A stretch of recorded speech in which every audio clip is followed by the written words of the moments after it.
Hi everybody, welcome to 2ZQHT70, where we discuss issues both big and small. I am your host, the very handsome Tim Kirk, and this time I'll be talking about goddesses you should know. Just so you know, I could go on about all of these women. I am cherry-picking ideas and facts about them because this would otherwise be a 60-hour podcast episode if I was to ramble on about each one of these goddesses. But culturally literate people should know these women. There is a bit of crossover among these women with Cary Grant, William Powell, and Humphrey Bogart. Not all of them, but a good few of them work with the same leading men, and a lot worked with Peter Bogdanovich, Mel Brooks, and Carl Reiner, from Lee Meredith to Cloris Leachman to Teri Garr to Madeline Kahn, Mary Tyler Moore to Bernadette Peters. And Mel has a very funny story about snubbing Cary Grant. But that's for another podcast. Bette Davis. Wikipedia has a great listing on her. She is the titular subject of Bette Davis Eyes and We Love You in Vogue. She co-founded the Hollywood Canteen. She asked Martin Short on The Tonight Show, while he was a guest and had just done a throwaway impression of her, if he did her. All About Eve, Dead Ringer, Madam Sin, Burnt Offerings, Whatever Happened to Baby Jane, Now Voyager, The Man Who Came to Dinner, Dangerous and Jezebel, for both of which she won the Academy Award. Burt Reynolds told a very funny story about her, which cemented the legendary feud between her and Joan Crawford. Judy Garland. What can you say? Jimmy Stewart glowingly recalled her singing at one of the fabulous golden age of Hollywood restaurants before anyone ever heard of her. The Goddess. The Wizard of Oz, Babes in Arms, Easter Parade, Meet Me in St. Louis, Summer Stock, Judgment at Nuremberg, like nobody's business. She could rip your heart out and you would beg for more. The greatest entertainer of all time. When she did her show on CBS, she would absolutely blow your mind before the first commercial break. Every time. Nobody could ever hold a candle to her. Just the most incredible star ever. The stories of her figuring out her performances in movie musicals as the shots were being blocked for the cameras, doing it perfectly on the first take and utterly blowing people's minds is enough. She had many problems. She was very human. She was vulnerable. She was tragic. Her reputation suffered immensely. She was unlike anyone else. Ever. Except for Liza Minnelli, my goddess. I love Liza. I could go on and on. We saw her at the Palace on the second night of the run, and she made every single person in that theater blubber. Blubber. She is incredible. Absolutely love her. I go for all of that. Cabaret and Arthur and anything else you want to throw in between Liza with the Z and all of her breathtaking performances. Unforgettable. Her recording of My Shining Hour still gets me every time. The wave of her hand in Cabaret. Incredible. Brilliant. Irene Dunne. This was one funny, glamorous woman. I never ever thought I could laugh as hard as I laughed at anyone playing characters who were caught red-handed in lies and laughed it off, making you laugh harder and harder. The Awful Truth and My Favorite Wife are two of my absolutely favorite movies ever, both with Cary Grant as her leading man. Ingrid Bergman. Well, just Casablanca. Forget the rest. Ilsa is just divine. Ingrid Bergman lived a scandalous life and had two extraordinary and very different daughters, Isabella Rossellini and Pia Lindstrom, for whom the bell tolls. Gaslight, Academy Award. Joan of Arc, Anastasia, another Academy Award. Murder on the Orient Express, another Academy Award. Under Capricorn, Spellbound, and Notorious, all three Hitchcock movies. Spellbound and Notorious, again with Cary Grant. Woody Guthrie composed Ingrid Bergman, a song about Bergman, in 1950. Mary Astor, Bridget O'Shaughnessy in The Maltese Falcon. She made over 40 silent films and over 70 talkies. In 1936, her career was nearly destroyed by scandal. Astor had an affair with playwright George S. Kaufman and was branded an adulterous wife by her ex-husband in a custody fight over her daughter. Her first screen test was directed by Lillian Gish. Parental, physical, and psychological abuse. Stolen earnings. She was robbed and then sued by her parents after she regained control of her finances from the parents who fleeced her. She became a very good friend of Bette Davis. She was the Princess Centimiglia in the Preston Sturges film, The Palm Beach Story. Teri Garr. Young Frankenstein. Tootsie. Mr. Mom. Star Trek, the original series. Screamingly funny. Sandy Lester is an absolute stroke of genius. She is utterly vulnerable, lovable, and her rant at Michael Dorsey when he tells her that he is in love with another woman is just brilliant. And her scream at the de-wigging of Dorothy Michaels on Southwest General in Tootsie is hilarious. And she worked with Mel Brooks, who snubbed Cary Grant. Madeline Kahn, another amazingly funny woman. Her perfect performances in What's Up, Doc? Eunice arrives at the docks and still goes up those stairs. Lily von Stupp. Hello, handsome. Is that a 10-gallon hat, or are you just enjoying the show?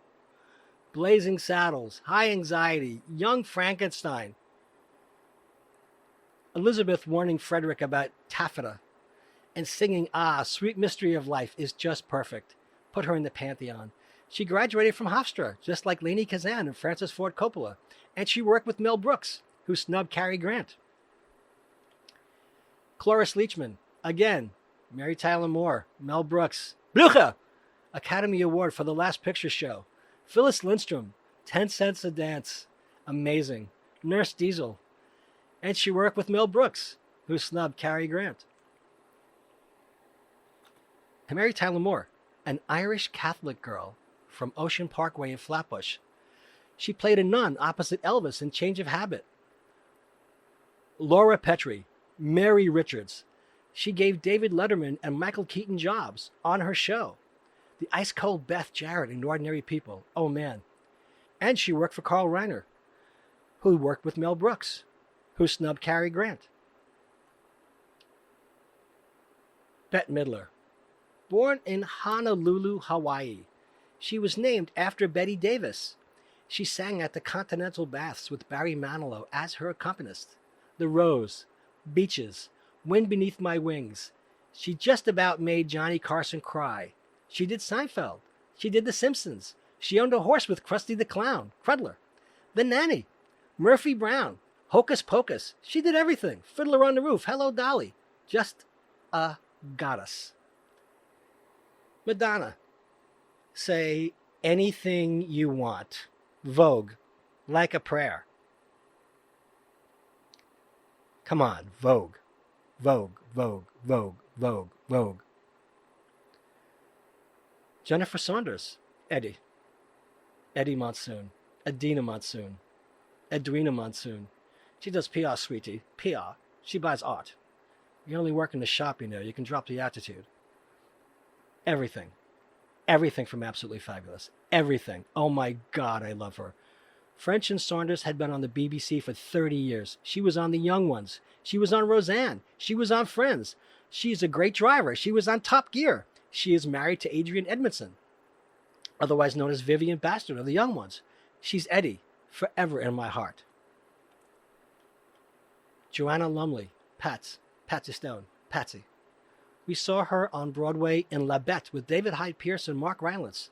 We met her at City Hall when she and Jennifer Saunders were in costume, and later that evening were shooting Ab Fab in New York when they became official New Yorkers, sweetie darlings.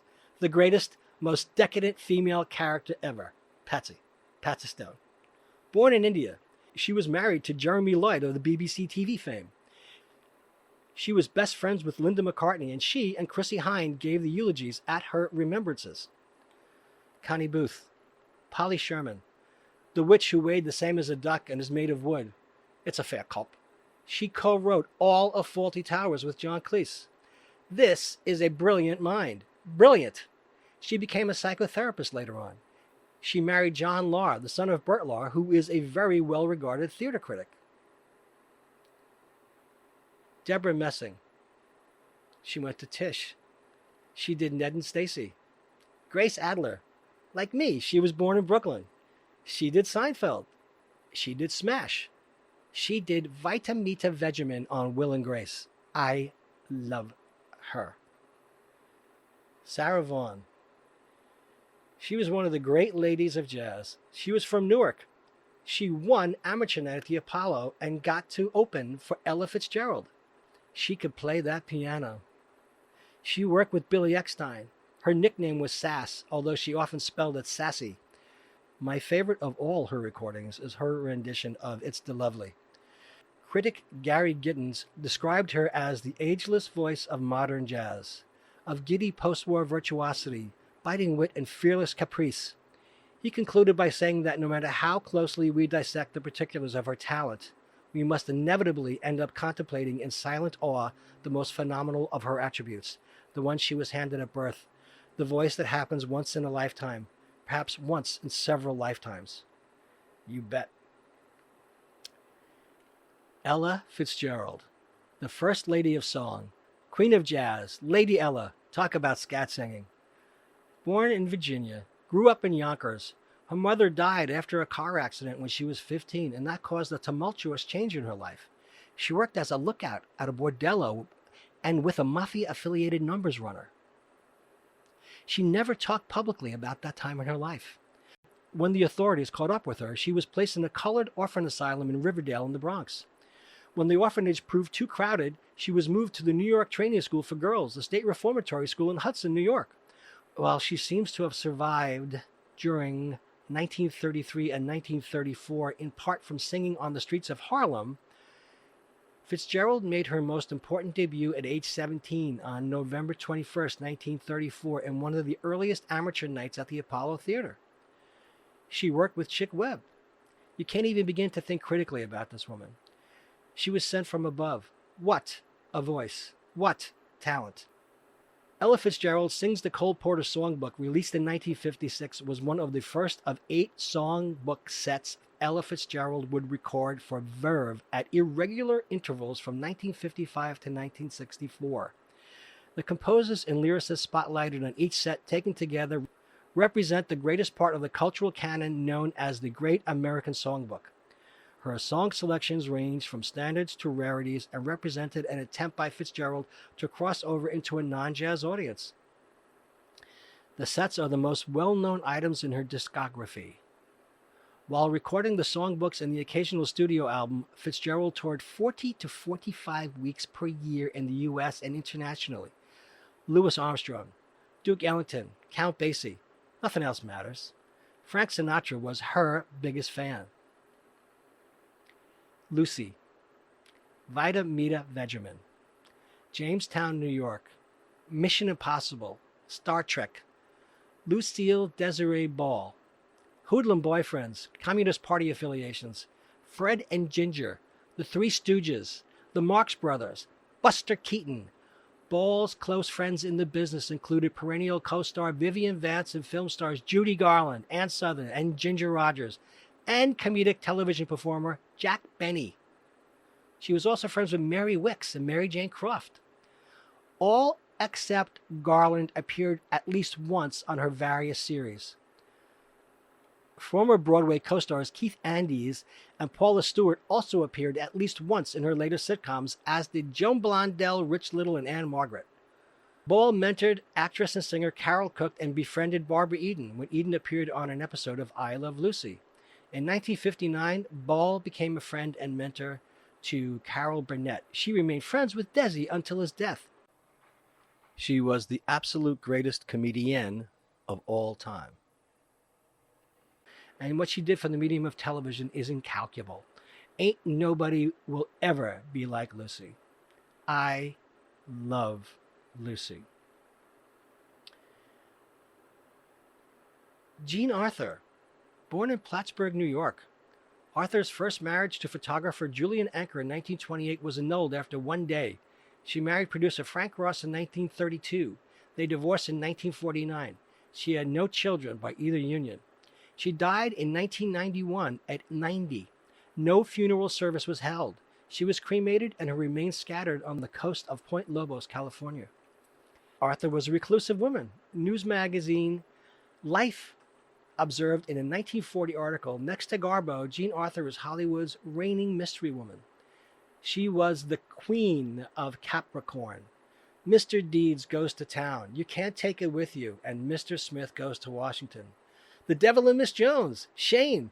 She was the hard-boiled working girl with a heart of gold, the type of role she would be associated with for the rest of her career.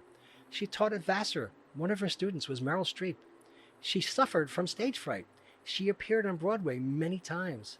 She was magnificent.